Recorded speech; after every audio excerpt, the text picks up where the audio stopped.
COMSOL Multiphysics contains several tools and functionality which can be used to create a 3D geometry for your model. This includes several built-in primitive geometry objects for commonly used shapes, such as blocks, cylinders, and spheres, which can be modified to have the dimensions and positioning that you want. You can make changing the settings for any of the objects you build easy and more efficient through using parameters as you create your geometry.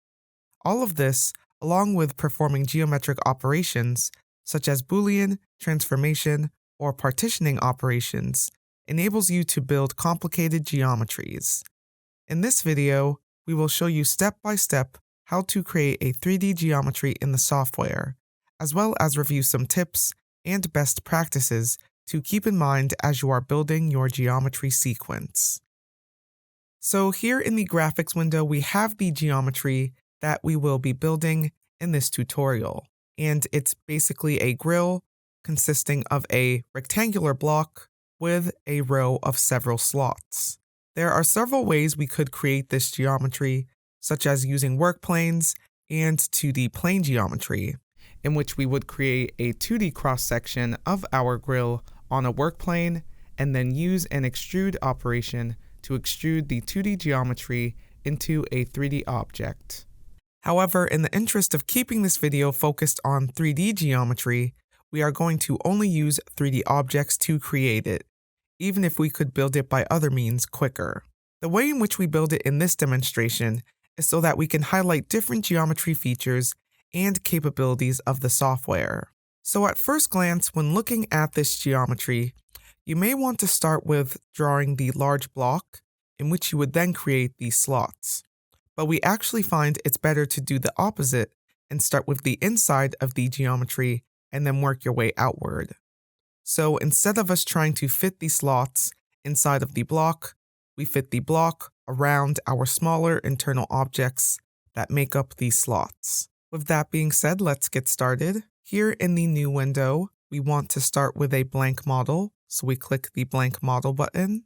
And since we are creating a 3D geometry, we need to add a 3D component. So we click the Add Component button and select 3D. I also could have done this by right-clicking the root node, selecting Add Component, and again 3D. This goes for any action that we perform in the software. You can always find the equivalent operation in the respective model tree item. Now, since we want to start building the geometry, we can select the Geometry tab, and in the Primitives section, we can see there are several built-in geometry objects which we can choose from.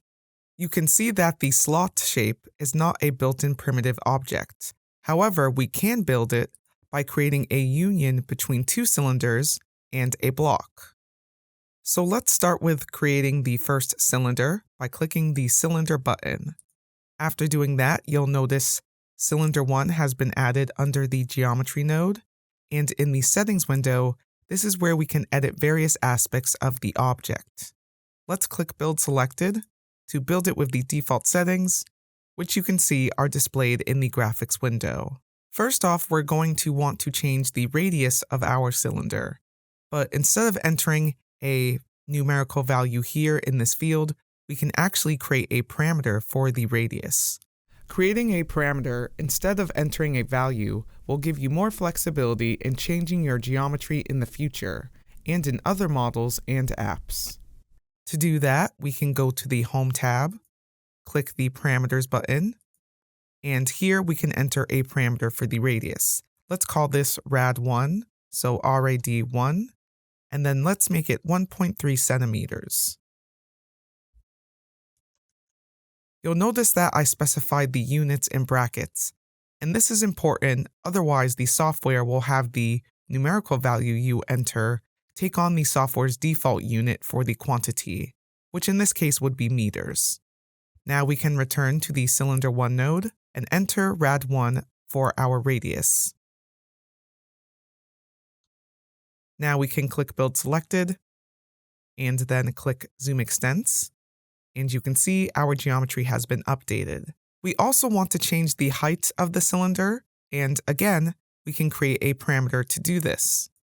Let's call this h1 for the height and make it 4 centimeters.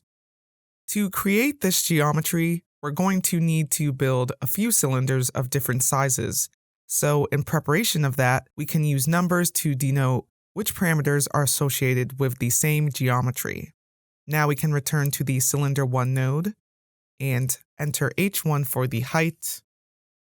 Click Build Selected, and again zoom extents, and now we can see our cylinder exhibits the dimensions that we want. Let's also create parameters for the position of the cylinder, which we will leave at the origin. So let's create parameters for the coordinates. We'll call them x0,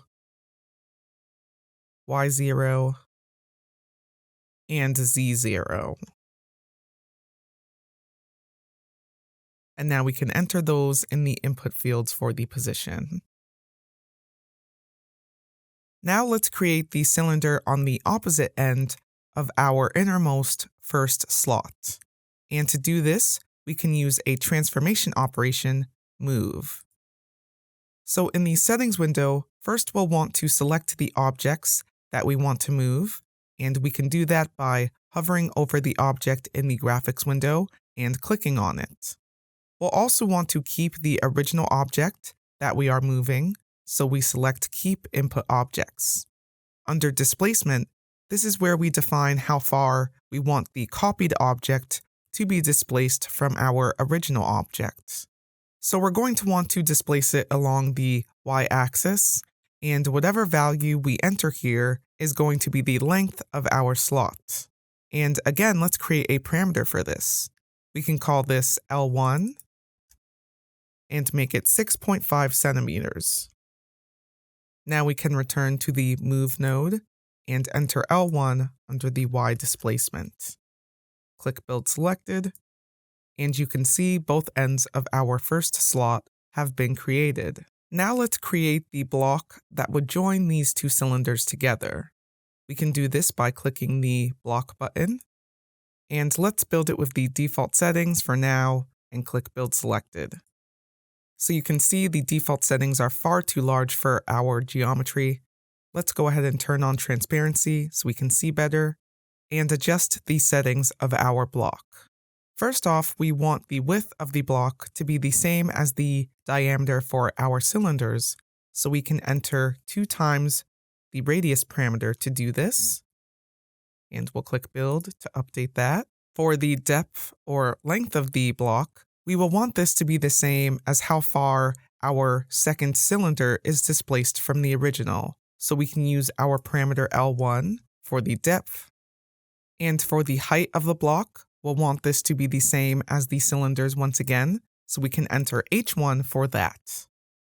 Let's turn to the XY plane view, so that way we can see how well it aligns with our cylinders, and you'll notice we need to adjust the position of the block. If we move it to the left by the radius parameter of our cylinder, it will match up, so we'll enter -rad1, click Build, and you can see our geometry is completely aligned. To make sure the position of our block is always maintained with our cylinders no matter where the cylinders are located, let's go ahead and incorporate our coordinate parameters x0, y0, and z0. Now we will want to join all of these objects together, and to do that we can use a Boolean operation, union. Once again, first we need to select the objects we want to join, and we can do so by clicking them in the graphics window. And in this case, we will choose to not keep the interior boundaries, so we deselect that option, and we can click Build Selected, and our cylinders and block have been joined in our geometry. At this point, you may start to notice we take on a pattern as we are creating the geometry in the software. We start off with building a primitive object, and then edit the settings of that object using parameters and other means, and from there, we are able to perform geometric operations. And this is the procedure that we go through repeatedly as we are creating our geometry. Now we want to have a linear array of several copies of this exact same object. So to do that, we can use another transformation operation, array. First, we select the objects we want to create an array for, and then under array type, we want a linear array, so we select linear. And then for the size, this is where we specify the number of copies we want, and under displacement, this is how we define the spacing between each of our copies in our array. So let's do 6 objects, so 6 copies, and then displace them along the x-axis by 6 centimeters. Let's click Build Selected, and again, click Zoom Extents, and you can see we have our linear array. This is also an opportunity to use parameters to define both of these aspects of this geometry operation.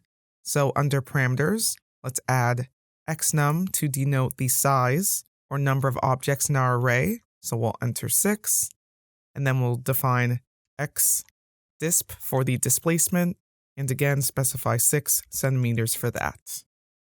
And we'll just replace these, entering xnum and xdisp for those. Now we are going to want to create the large rectangular block that would be encompassing all of these slots.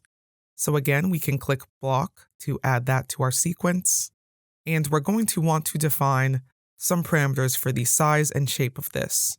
So under parameters, for the width, we'll call this W2 and make this 40 centimeters. And for the depth or length of the block, we'll call this L2 and make this 25 centimeters.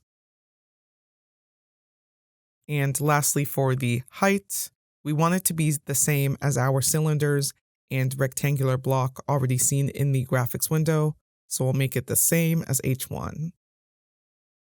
Now we can enter those credentials in, W2 for the width, L2 for the depth, and H2 for the height. And again, let's use the XY plane view, so we can see how it's positioned in relation to our array. Now we are going to want to center this block around our linear array. To do this, we need to change the position of our block. So to center the block horizontally first, we can take the width of our rectangular block and remove the distance our array spans across, and then divide that remaining length in half. So first, we are going to want to move the block to the left, so we will take the negative value of our block's width, so negative W2. Second, we want to remove the length at which our array spans across, thus we are going to add it. And the distance it spans across, we can take from our array operation, which would be multiplying 1 less than the value for our size parameter by the displacement parameter for our array. So we then implement these parameters in our position, and then since we need to divide this sum in half, we take the whole thing and multiply it by 0.5. Click Build Selected, and you can see our block is centered now horizontally around our linear array. We can use this same logic to center the block around our linear array vertically. So we take the negative value of the length of the block, since we want to move it down, and then add the length of the slots, and then divide all of this in half once again by multiplying it by 0.5. Click Zoom Extents, and again you can see our linear array is centered completely within the rectangular block. To make sure that this block is always aligned with our linear array of slots, we can again implement the coordinate parameters we created earlier. So simply adding x0, y0, and z0 will maintain that alignment. So now you can start to see how using parameters can be extremely helpful when you want to change the objects in your geometry. Instead of having to go into each node and edit the quantity for the dimensions or positions manually, you can simply change the value in your parameters table and that is updated anywhere it's used throughout your geometry sequence. So let's change a few parameters to do this. Let's nearly double the length of our first innermost slots. Change the size of our linear array by increasing it by 2, and then reduce the displacement by making it 4 centimeters. Now, if we go to the very last node before our form union node and click Build All Objects, you can see our geometry was updated in the graphics window, and it required very minimal effort on our part. So let's restore those values. 6.5 for the length, for the linear array 6 copies, spaced by 6 centimeters. Now we are going to want to remove the slot objects from the block using a difference operation. In the settings window, notice under the Objects to Add section, the active switch is toggled on. This means that whatever objects we select in the graphics window will be added to this list under Objects to Add. So this would be the block in our case, and after choosing the objects we want to add, we go under Objects to Subtract, and then we turn this active switch on, which in turn will turn the Objects to Add section off, so it locks this selection. Now whatever objects we select in the graphics window will go under our list of objects to subtract. And instead of clicking each object individually, we can instead use the Select Box feature and then select all of these slots at once. Now we can click Build Selected, and those slots have been removed from our block. Now let's repeat this same process for the objects that will create the larger slots in the rectangle and give us our stepped through holes that you see in the finished geometry. Once again, we're going to want to create a cylinder for the larger slot, and we can create parameters to define the radius and height. So we will define these as rad3 and make that 2 centimeters, and make the height h3 1 centimeter. So we can return to our cylinder node and then enter rad3 and h3 to do that, and click Build Selected. Let's switch over to the XY plane view again. And here we are going to want to use our coordinate parameters to make sure these objects maintain a position in line with the slots that we want. So along the x-axis, we can simply use x0, and then along the y-axis, we want to move the cylinder down by our rad1 parameter so that the center of this new cylinder lies at the end of the very first innermost slot. So we can enter y0 minus rad1, so the radius of our first internal cylinder, and lastly, for z, we can simply enter z0. Once again, we'll want to displace a copy of it using a move operation. So we can, again, select that cylinder, and we'll want to keep the original object. And for displacement, let's create a parameter for this as well. Let's name it L3, and it will be 10 centimeters, which we can enter under our Y displacement. Click Build, and that has been added. Now we are going to want to create the block between them, so we need to add another block. And for the width, we'll want the width to be the same as the diameter of our cylinders, so we'll enter 2 times our rad3 parameter. And for the depth or length of the block, we'll want it to be the same as how far the cylinders are displaced from one another, so we can use our L3 parameter to define the depth. And for the height, we want it to be the same as our cylinders once again, so we can enter H3 for that. Now for the position, again, we want it to maintain its alignment with all of our original and previously created geometry. So we know we have to incorporate our x0, y0, and z0 parameters. And along the x-axis, we're going to want to move the block to the left by the distance that is the radius of our new cylinders. So we can go ahead and subtract rad 3 from that and click build. Then we want to move the geometry downward by the distance that is the radius of our very first cylinders created. Along the y-axis, we subtract our rad 1 parameter, and you can see now that these objects create our second larger slots within the grill. Now we are going to want to join these objects together. So we can use, again, a union operation. Select those objects, the cylinder, block, and other cylinder. Remove, keeping the interior boundaries option, and click Build Selected. So returning to our XY plane view, we do want to move this slot so that it's centered around the smaller slot. So we can move this object, and again employ the same logic as earlier, taking the total height of the slot, subtracting the height of the smaller slot, and then splitting the difference.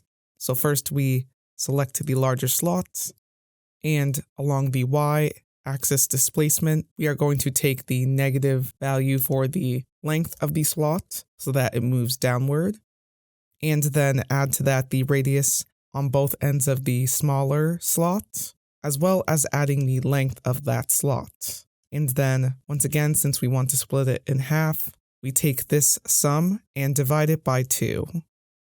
And you can see that our second larger slot is now centered around our smaller internal slot.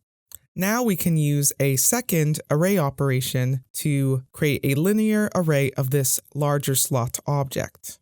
So we add an array. Again, we want to add that object and then create a linear array using the same size and displacement as earlier. So we do xnum for the size, 6 copies, and then displace it along the x-axis by the xdisp parameter. Click build, and you can see our array has been generated.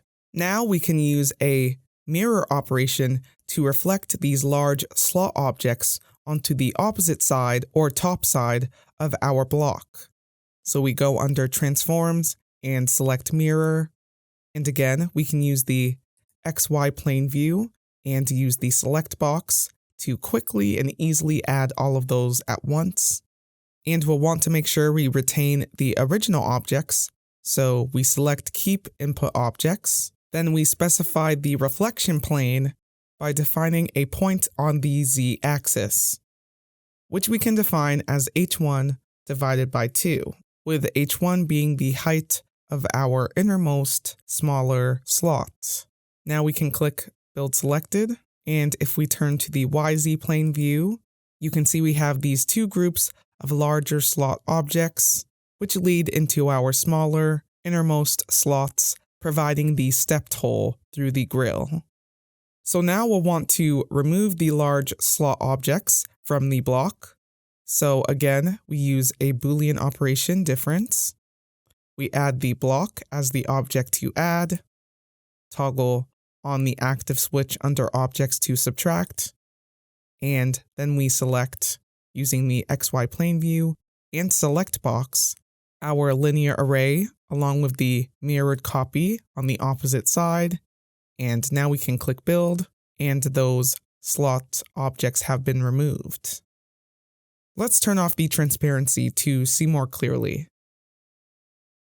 At this point, we are finished with building our geometry, so we can click Form Union and click Build All to finalize it. And now we can clean up the geometry if necessary for our model by removing these edges that you see are remaining from performing our difference operation. And we can do this by going under Virtual Operations and selecting Ignore Edges. And from there, we can select the edges we want to ignore individually. So we select those edges. And you can see when I click Build Selected, all of these edges have been removed, and the geometry exhibits what it looks like in the final product, as shown in the very beginning of this tutorial. So we would then repeat this process for all of these slots. And with that, we have completed building our grill. Please note that all of the geometry operations we performed throughout this tutorial can also be found in the model tree by right-clicking the geometry node and selecting the appropriate option. Whether it's creating primitive objects, adding Boolean and partition operations, or transformation operations, it can all be found here as well. So I hope this video has given a good overview as to how to go about creating a 3D geometry in COMSOL Multiphysics. Please note that although not demonstrated in this tutorial, 3D objects can also be constructed out of 2D objects by extruding, revolving, or sweeping from a workplane, which is oftentimes more convenient. You can learn more about this from a separate tutorial on creating 3D objects from 2D geometries. In this video, as we went about creating this geometry, you'll notice we built each object using the same procedure. We first added the object so that it showed up in the model tree and graphics window. Then, we went in and modified the object to have the dimensions and position we wanted by editing the settings. At that point, we started implementing parameters in our geometry, which we were able to reuse and build upon as we continued adding objects and operations to our geometry sequence.